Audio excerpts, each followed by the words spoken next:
Ô Arno, acho que pra gente começar tem uma pergunta aí que eu vi. Pera aí, vou te mostrar. É sério que você tá vindo aqui mesmo? É sério? Aqui, ó. Deixa eu pegar aqui, ó. Aqui, ó. Essa pergunta aqui. Começa com essa aqui. Lê aí, pra galera ver. Lê, sério. Lê. Qual a periculosidade de se ter um produtor lindo igual a mim? Pergunta do Matheus Gobetti. Esse aqui. O que você achou? Uma merda. Após essa encenação do Matheus Gobetti... Pô, encenação? Foi uma pergunta séria, cara. Não foi. Oxe. Tá, continue. Sejam bem-vindos a mais um Pergunte ao Arno. O quadro onde você pode vir tirar as suas dúvidas com toda a informalidade e com toda a sabedoria que você merece. E eu já vou deixar claro para vocês uma coisa. Editor, solta a vinheta.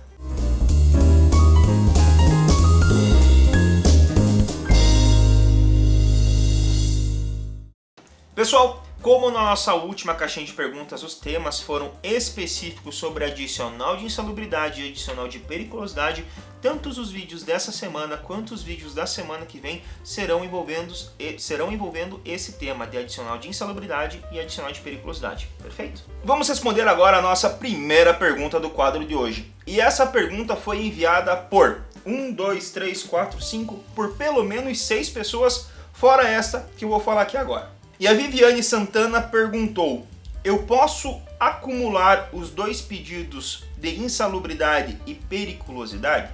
Não. E eu vou explicar para vocês um pouquinho com uma conotação técnica e depois eu explico para vocês o porquê você não vai poder acumular. Primeiro, nós temos no Brasil uma hierarquia de leis. E nessa hierarquia de leis a gente tem a Constituição Federal e depois a CLT. O porquê que a CLT vem abaixo? Porque ela é considerada uma lei ordinária, é uma lei que causa a ordem nas relações sociais, assim como o Código Penal assim como o Código Civil é também, uma lei ordinária, ela causa a ordem nas relações sociais. E a Constituição fala que a gente tem que seguir o que está escrito na lei. E a lei, a CLT, lá no seu artigo 193, ele veda a acumulação, ele proíbe a acumulação desses dois pedidos. Ou seja, um empregado ele vai ter que escolher ou um ou outro. Ah, Arno, mas tem a convenção da OIT, se eu não me engano é a convenção 148 e a convenção 155 da OIT, que falam que eu posso acumular. Ok, mas essas convenções da OIT, elas não são recepcionadas porque elas afrontam diretamente um texto constitucional e um texto da lei ordinária, infelizmente. E isso já foi pacificado, isso aí já está tranquilizado no nosso ordenamento jurídico. Por quê? Porque o TST, ano passado, lá por meados de setembro, ele confirmou essa jurisprudência que eles tinham. O que é a jurisprudência? A jurisprudência ela é um julgamento feito por um colegiado e esse julgamento ele se repete em vários processos. Então isso vira uma jurisprudência. É aquele tema que é igual para todo mundo, para todos os processos e não tem como mudar, por enquanto.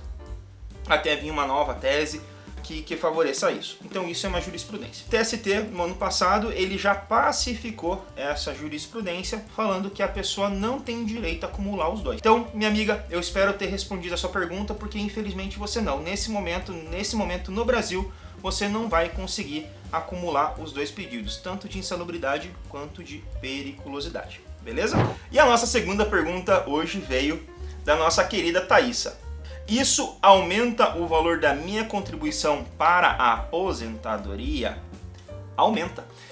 E não só aumenta porque ela entra na base da remuneração e depois ela entra na base de cálculo lá do INSS e do FGTS. Inclusive a gente fez um vídeo aqui no nosso canal em que o nosso editor, o Matheus, ele vai colocar em alguma caixinha aqui, por favor.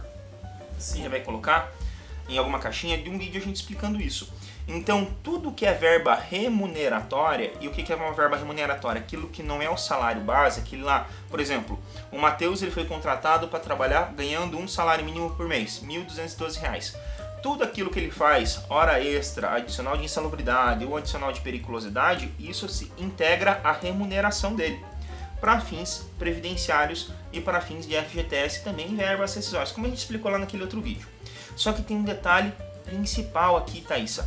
Esse adicional, tanto de insalubridade quanto de periculosidade, vai fazer com que você diminua o teu tempo de contribuição para o INSS. Então eu recomendo você conversar com um advogado previdenciarista. E Thaísa, eu vou chamar aqui uma amiga minha, sua xará, que ela também vai dar uma aula para vocês explicando sobre essa antecipação da aposentadoria para quem trabalha em ambientes insalubres e perigosos, beleza? Espero ter respondido sua pergunta. Agora vamos para a terceira pergunta, e essa pergunta veio do Brendo Castro.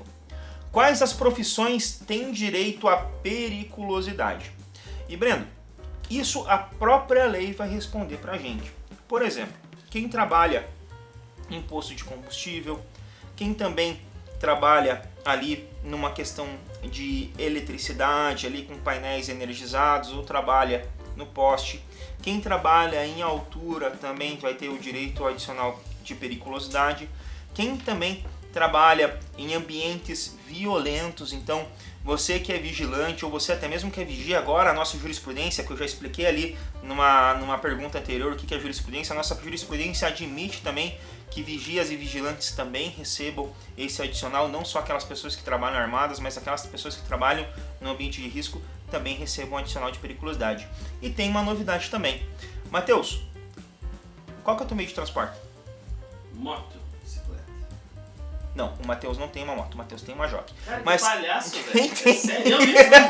Você fez isso pra... Caraca, meu irmão. Mas, por exemplo... Achei que você era meu amigo. Brincadeiras à parte, quem trabalha com motocicleta, ou trabalha com entrega, por exemplo, ou é motofrentista, ou é motoboy, ou trabalha no dia a dia fiscalizando obras na construção civil, mas utiliza a motocicleta como meio de transporte, quem trabalha com a motocicleta também tem direito ao adicional de periculosidade. Perfeito, pessoal?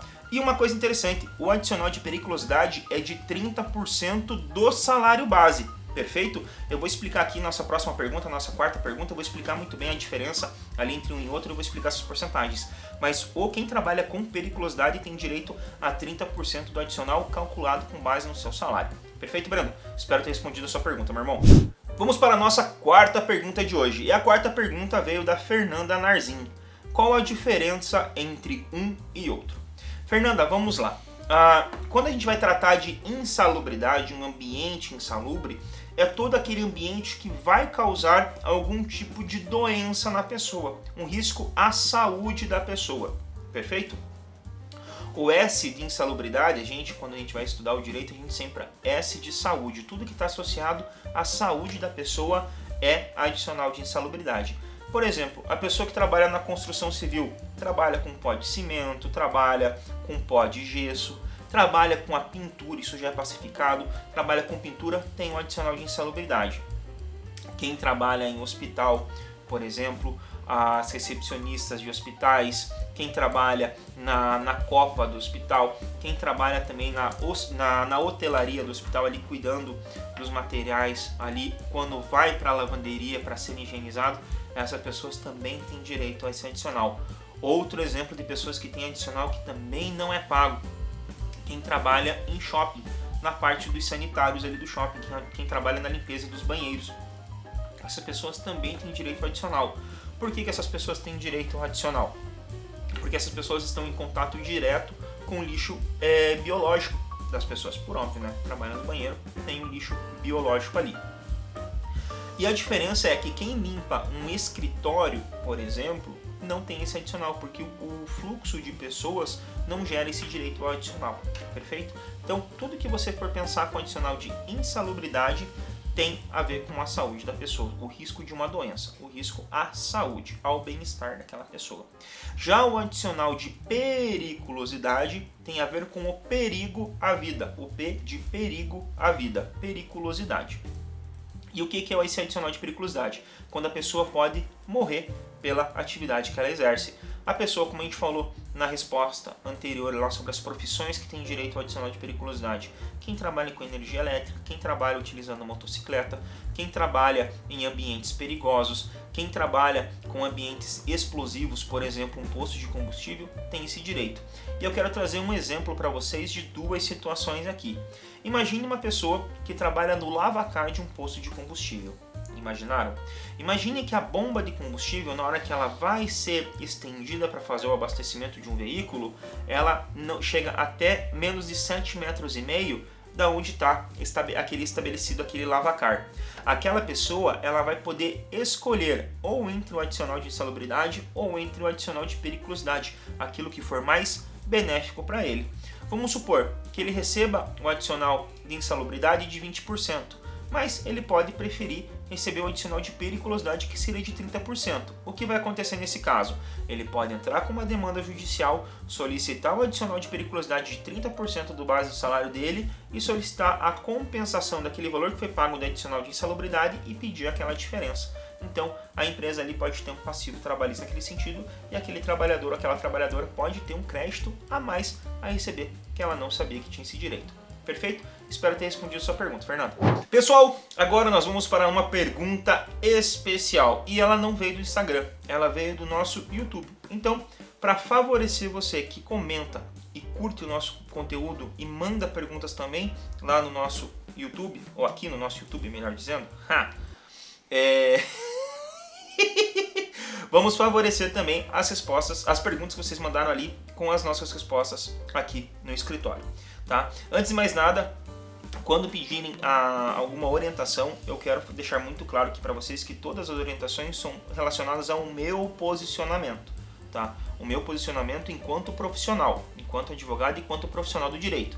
Você pode e sempre deve buscar uma segunda opinião ou até mesmo uma terceira opinião, como você vai fazer com um médico, certo? Então, nunca se atenha pelo menos a uma posição de um advogado, sempre busque uma segunda ou uma terceira opinião, aquela que você se sentir mais confortável em recebê-la, tá? Então, todas as perguntas opinativas aqui do nosso quadro serão com base no meu estudo e aquilo que eu entendo que seja o correto para cada caso em concreto, perfeito?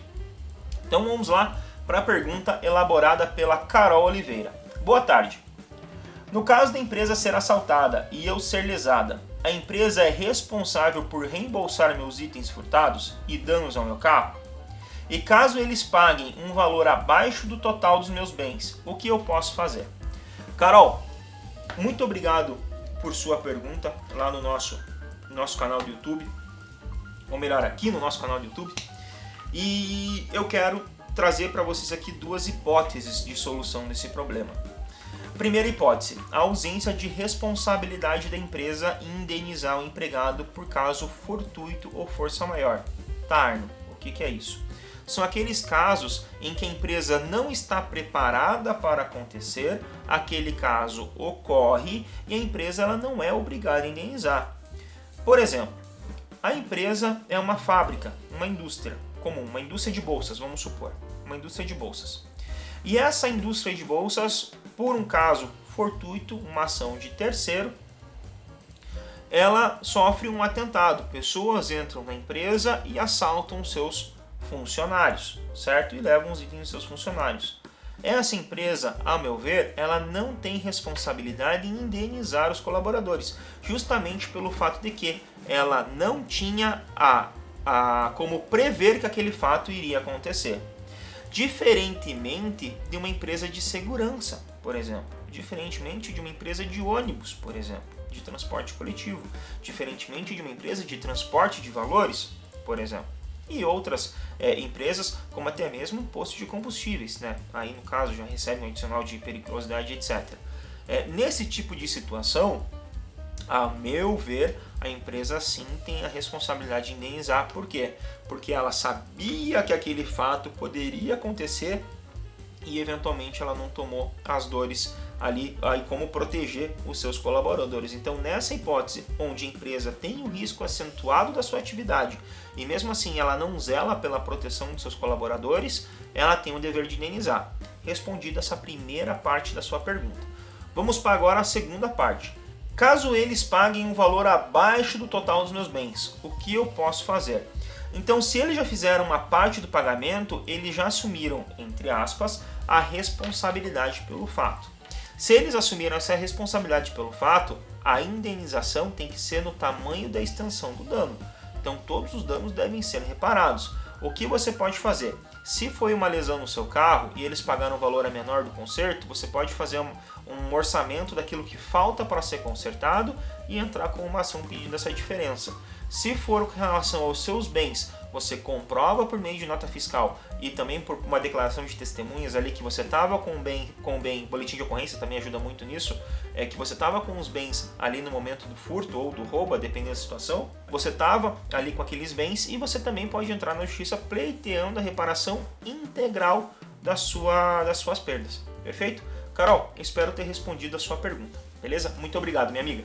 Só a diferença entre furto e roubo para ficar bem fácil para vocês.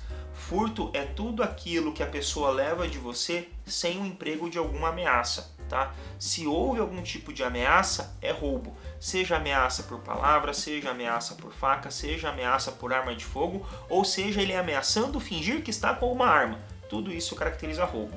Fora isso, por exemplo, a pessoa deixou o teu celular na mesa, a pessoa foi lá, pegou o teu celular sem você ver e sem uma ameaça, isso é furto.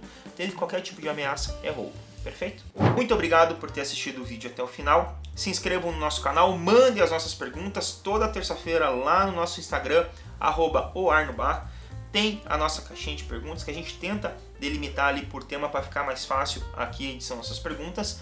E semana que vem, quer dizer, não semana que vem, daqui 2 semanas os temas serão livres. Então vocês podem ir lá fazer qualquer tipo de pergunta nas nossas próximas 2 caixinhas que a gente vai responder daí nos próximos 2 ou 3 vídeos. Perfeito? Um beijo para vocês, até a próxima.